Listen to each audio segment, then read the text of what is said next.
शांति शांति शांति। तो ऐसी स्थिति हमारी कब आएगी? जब हम कर्म योगी, मतलब के साथ कर्म करेंगे तो कर्म योगी बनेंगे, और वो कर्म हम करते जाएंगे ज्ञान के साथ और भक्ति के साथ, तो हम योगी से सन्यासी और सन्यासी से हम ज्ञानी बनेंगे और अपने स्वरूप का साक्षात्कार करेंगे। अब ये सब हम कैसे कर सकते हैं? तो हमने 3rd और 4th अध्याय में पढ़ा कि हमें हर कर्म को यज्ञ की तरह करना है। तो यज्ञ का जो सौभाग्य प्राप्त हुआ है वो सिर्फ मानव जाति को ही हुआ है, और ऐसा कहा गया है कि यज्ञ हम नहीं करेंगे तो हमें पूर्णता की फीलिंग आएगी नहीं। तो जो हमने ज्ञान योग पढ़ा उससे हमने समझा कि हमें हर कर्म को यज्ञ की तरह करना है, और यज्ञ की तरह जब हम करते हैं तो हमें देने का एक भाव आता है, सबको देने का, और हमें देने का भाव पूरा करना है, क्योंकि हमारे ऊपर प्रकृति के ऋण हैं। ऋण मतलब प्रकृति, मतलब इसमें सब आ गए। जन्म से अभी तक हमने जिससे जो लिया है उसमें हमारे पेरेंट्स आ गए, टीचर्स आ गई, हमारे फ्रेंड्स आ गए, हमारे रिलेटिव्स आ गए, और ये पूरा एनवायरनमेंट आ गया। तो इससे हमने कितनी चीजें सबसे ली है। तो अब मेरा टाइम आ गया है मैं रिटर्न बैक करूं अपनी, जैसे हम टैक्स रिटर्न पे करते हैं उस तरीके से। पर ये अनिवार्य है हमको करना। हम ये पे बैक नहीं करेंगे तो हमें कभी भी पूर्णता की फीलिंग नहीं आएगी। तो पहला हुआ हमें देने की भावना आएगी, दूसरा हम निस्वार्थ भाव से करेंगे तो हमें पूर्णता की फीलिंग आएगी, और तीसरा ज्ञान योग से अब हमें ये समझ में आ गया कि पूरी प्रकृति परिवर्तनशील है, और इसमें सिर्फ मैं जो हूँ परमानेंट सत्स्वरूप हूँ, पूर्ण हूँ। तो अब मुझे अपने आप को जानने की जिज्ञासा बढ़ेगी, और शुरू में मैं लोकहित के लिए काम कर रहे थे, अब हम परमार्थ तक जब आ जाते हैं तो लोकहित भी छूट जाता है, सिर्फ आत्मा मोक्ष के लिए हम काम करते हैं। तो इस प्रकार हम भोगी से ज्ञानी तक आए और अपने स्वरूप को प्राप्त किया। अब हम आगे पढ़ते हैं कि ये जो योगी और सन्यासी होते हैं ये दोनों किस तरीके से कर्म करते हैं। तो योगी और सन्यासी में बहुत ज्यादा डिफरेंस नहीं होता, दोनों बहुत एक्टिव होते हैं, दोनों बहुत कर्म करते हैं, दोनों में बहुत फूर्ति होती है। बस योगी में थोड़ी अभी वासनाएं हैं ज्यादा, सन्यासी से कंपेयर करें तो योगी कर्म करता हुआ हर कर्म को यज्ञ की तरह करता चला जाएगा, और अपने हर रिस्पॉन्स को, जो भी प्रतिक्रियाएं बाहर से आ रही हैं उनको इमीडिएट रिएक्ट करने की कोशिश नहीं करेगा, अपने आप को कंट्रोल करने की कोशिश करेगा, और सोच समझ के हर कर्म को पूजा की तरह करेगा। और जो सन्यासी है उसकी काफी अभी वासनाएं खत्म हो गई हैं, तो उसके कर्म भी खत्म हो गए हैं, तो ज्यादा वो ज्ञान योग के साथ चलता रहेगा। उसको अभी अच्छे से समझ आ गया है कि जो भी कुछ हो रहा है सब ऑटोमेटिक गुण गुण में चल रहे हैं, प्रकृति को चला रही है। तो वो अपने गुण जो है वो सेवा में लगाएगा। जैसे किसी को कुकिंग का ज्यादा शौक है तो वो खाना पका के लोगों की सेवा करेगा, किसी को शॉपिंग का ज्यादा शौक है तो वो उस आश्रम में या किसी और में किसी के लिए कुछ शॉपिंग करके लाके देगा जो लोग खुद नहीं कर पा रहे हैं। तो जो भी उसके शौक है वो सेवा में लगाएगा, प्लस वो हर चीज में आश्चर्य प्रकट करेगा, वंडरमेंट जिसको बोलते हैं। जैसे वो भोजन करने भी बैठेगा तो भोजन को भी आश्चर्य प्रकट करेगा कि ईश्वर तूने इतना सुंदर कितना अच्छा भोजन दिया है मेरे सामने। वो एक फ्रूट भी खाएगा तो उसको खोल के ईश्वर का आश्चर्य प्रकट करेगा। जैसे वो संतरा खाएगा तो उसको छील कर उसको आश्चर्य प्रकट करेगा कि कितनी सुंदर पैकिंग है। जो अनार होता है उसको वो करेगा कि इतनी सुंदर पैकिंग तो ह्यूमन बींग्स कर ही नहीं सकते। वो प्रकृति को देख के हर चीज में आश्चर्य प्रकट करेगा। तो इस प्रकार आश्चर्य प्रकट करता जाएगा और ईश्वर को धन्यवाद देता जाएगा। पर अब मुझे क्या करना है इन सब में, मुझे क्या ध्यान रखना है? तो हम सबको अपनी स्थिति देखनी, मोस्टली हमारी स्थिति सबकी भोगी और योगी के बीच की रहेगी। तो हम हमें देखना है कि हमारी कहाँ कहाँ आसक्ति है, हमारे में कहाँ कहाँ पॉजिटिवनेस है। तो हम यदि देखना अपनी अपनी हम लिस्ट बनाएंगे किस किस चीज के बिना मैं रह ही नहीं सकती, किस किस चीज में मैं बहुत हिल जाती हूँ, बहुत एंजाइटी होती है। तो हमारे एक तो एक्सपेक्टेशंस बहुत है हमें सबसे, खास करके अपने आप से तो होने भी चाहिए, पर अपने पार्टनर से हैं, अपने बच्चों से हैं, अपनी फैमिली से है, बाकी लोगों से, अपने घर के सेवाधारी होते हैं उनसे बहुत एक्सपेक्टेशंस होते हैं। छोटी छोटी चीज में हम पॉजिटिव होते हैं, अपने घर में जो चीजें होती हैं उससे पॉजिटिव होते हैं, अपने कपड़ों से होते हैं, अपने शरीर से होते हैं, अपने नाम से होते हैं, अपने डेजिग्नेशन से होते हैं, खाने की चीजों को लेकर हम बहुत पॉजिटिव होते हैं, अपने बिलीफ सिस्टम को लेकर हम बहुत पॉजिटिव होते हैं, अपने रूल्स को लेकर बहुत पॉजिटिव होते हैं कि सब मेरे हिसाब से हो, सबने मेरा कहना मानना चाहिए, किसी ने हमारा कहना नहीं माना तो हमें थोड़ा बुरा लगता है, हम गुस्सा होते हैं। तो हमें अपनी पोजीशंस की लिस्ट बनानी है और धीरे धीरे अपने पोजीशंस को समझ समझ कर उस पर काम करके उसको हटाना है, डिटैच होना है। दूसरा, हम किस किस पर डिपेंडेंट हैं, किसके बगैर मेरा काम नहीं चलता, तो वो भी चीजें हमें देखनी है, क्योंकि कभी कभी ऐसा होगा कि जो हम चाहते हैं सब कुछ वैसा ना चले, कभी इलेक्ट्रिसिटी नहीं होगी, कभी बारिश ज्यादा होगी, कभी कुछ होगा, कभी खाने में कुछ कम ज्यादा होगा जो मुझे पसंद नहीं है। तो मैं किस किस चीज पे डिपेंड हूँ, उन सब चीजों पे भी मुझे काम करना है। तो हमें अपने पर काम करना है और अपने को उन्नत करने के लिए हमें काम करना है, आत्मा की उन्नति के लिए। दूसरा, इसको एक करने का एक हमने तरीका पढ़ा था कि कभी भी कोई इंद्रियां या मन मेरा बहुत विचलित हो जाता है तो हम डिलेड रिस्पॉन्स दे, डिलेड ग्रेटिफिकेशन करें।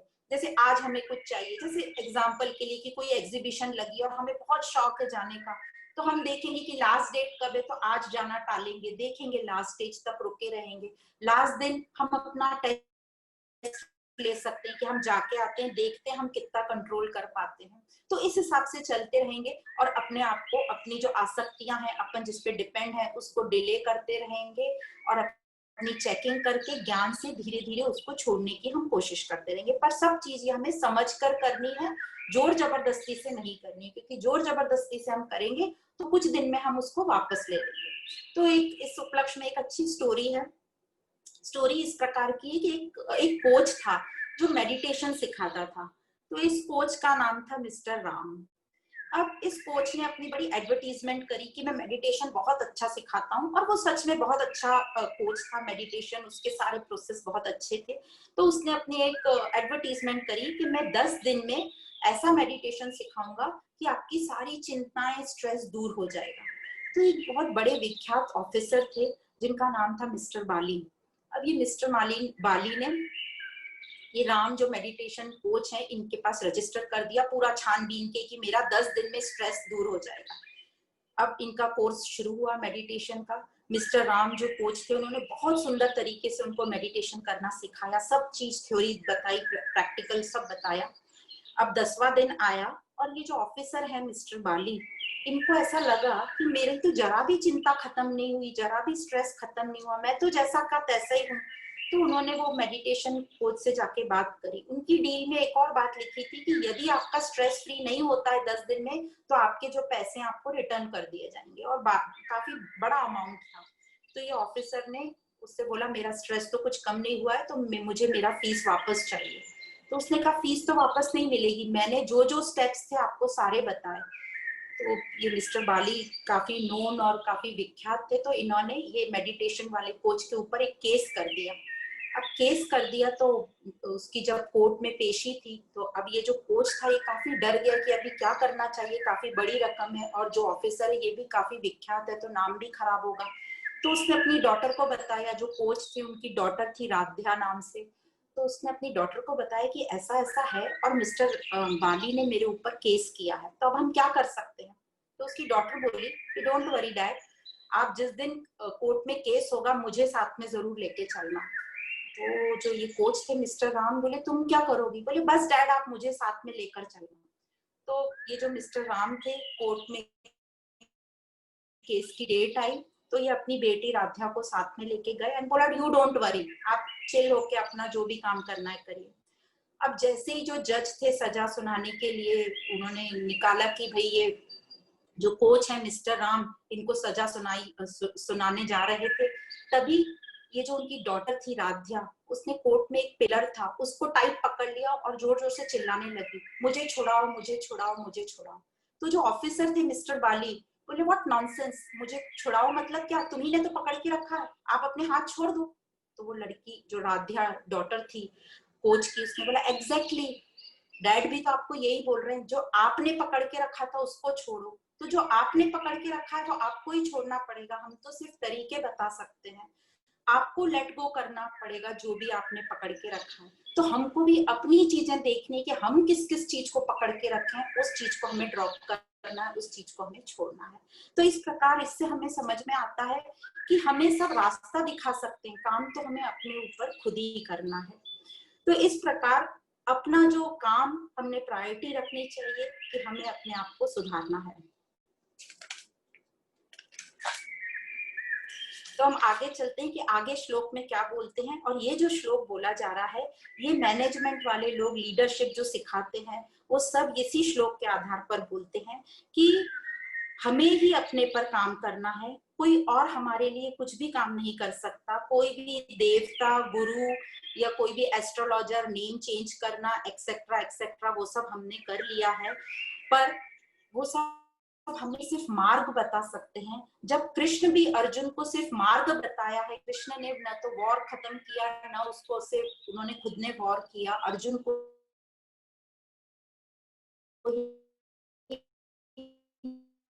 रास्ता बताया है। और उस उपलक्ष्य में ये जो श्लोक है वो है उद्धरेत आत्मा ना आत्मा नाम, मतलब अपने आप ही, लिफ्ट योरसेल्फ बाय योरसेल्फ, अपने आप को आप ही ऊपर उठाइए।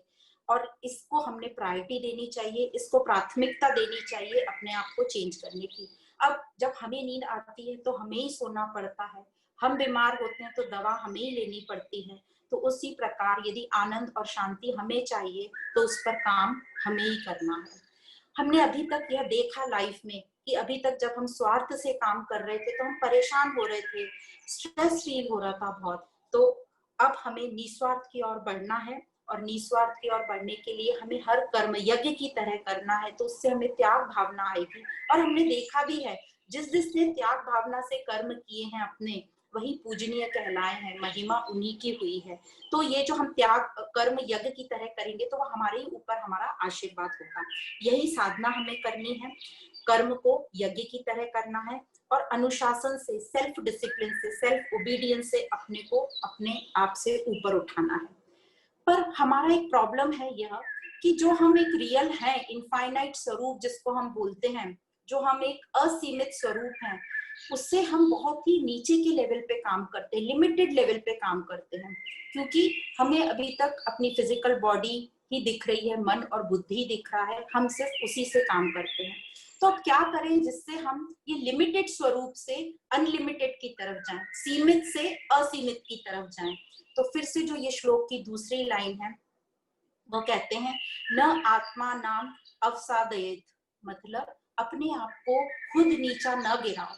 हम सब में ये आदत है, हम अपने आप को बहुत लो लेवल का एस्टिमेट करते हैं। हम सब ने कितनी बातें सुनी है लोगों से कि नहीं मेरे से तो होगा ही नहीं, मेरी तो बुद्धि खराब है, मेरी तो बुद्धि मोटी है, मेरे से तो ये काम बनता ही नहीं, मैं तो इस लायक हूं ही नहीं। हम ही अपने आप को नीचे गिराते हैं। तो ये बात कभी मत करो, अपने लिए नेगेटिव बात कभी नहीं करना। क्योंकि जो हमारा मन है वो एक बच्चे की तरह सब सुनता रहता है जो हम बोलते हैं, और मन को पॉजिटिव और नेगेटिव नहीं समझ में आता है, उनको नेगेटिव ही ज्यादा समझ में आता है। क्योंकि बचपन से हमारी ट्रेनिंग नेगेटिव के हिसाब से हुई है कि ये मत करना नहीं तो ऐसा हो जाएगा, ये मत करना नहीं तो ऐसा हो जाएगा। तो हमारी जो ब्रेन की वायरिंग है पूरी नेगेटिव में ज्यादा स्ट्रॉन्ग है। तो मन भी नेगेटिव चीजें सुनता है। जितना आप अपने आप को नीचा, लो लेवल का करोगे, मन उसी हिसाब से काम करेगा। इसलिए लोगों की जब हम नजर में गिरते हैं तो थोड़ा हमें बुरा लगता है, पर जब हम अपनी खुद की नजर में गिर जाते हैं तो हम बहुत बुरा, सबसे बुरा हमें फील होता है, और उस नजर से उठने के लिए हमें बहुत टाइम लगता है। तो अपने आप से ईमानदार रहो और कभी भी अपने आप को नीचा नहीं गिराओ। आगे बोलते हैं कि हम ही अपने मित्र हैं, हम ही अपने गुरु हैं, और हम ही अपने टीचर हैं, और हम ही अपने शत्रु भी हैं। तो अब हमें डिसाइड करना है कि हमें अपना गुरु, टीचर, फ्रेंड बनना है या अपना शत्रु बनना है। जब हम अपने खुद के मित्र बन जाते हैं तो हम क्या होते हैं, मित्र, जब हम मित्रों से बात करते हैं तो हम मित्रों की हर बात मानते हैं, उनके साथ हम अनुशासित रहते हैं, ओबीडियंट रहते हैं, बैलेंस में रहते हैं। जब हम गुरु के पास जाते हैं तब हम बहुत अहंकार रहित होते हैं, उसकी सब बात सुनते हैं। तो हम ही अपने गुरु बने, हम ही अपने मित्र बने और टीचर बने। और हम ही अपने शत्रु कैसे हुए कि जब हम सेल्फिश मोड में आ जाते हैं, और हमें अपना अच्छा खराब समझता नहीं है, तो हम अपने आप का अपना खुद का कहना नहीं सुनते, सोचते हैं कि चलो आज कुछ ज्यादा खा लो, क्या फर्क पड़ रहा है, कल एक्सरसाइज कर लेंगे, आज कुछ ज्यादा ऐसा कर लो, क्या फर्क पड़ रहा है, आज एक्सरसाइज मत करो, ज्यादा सो जाओ, क्या फर्क पड़ रहा है। ऐसे हम अपने शत्रु बनते जाते हैं।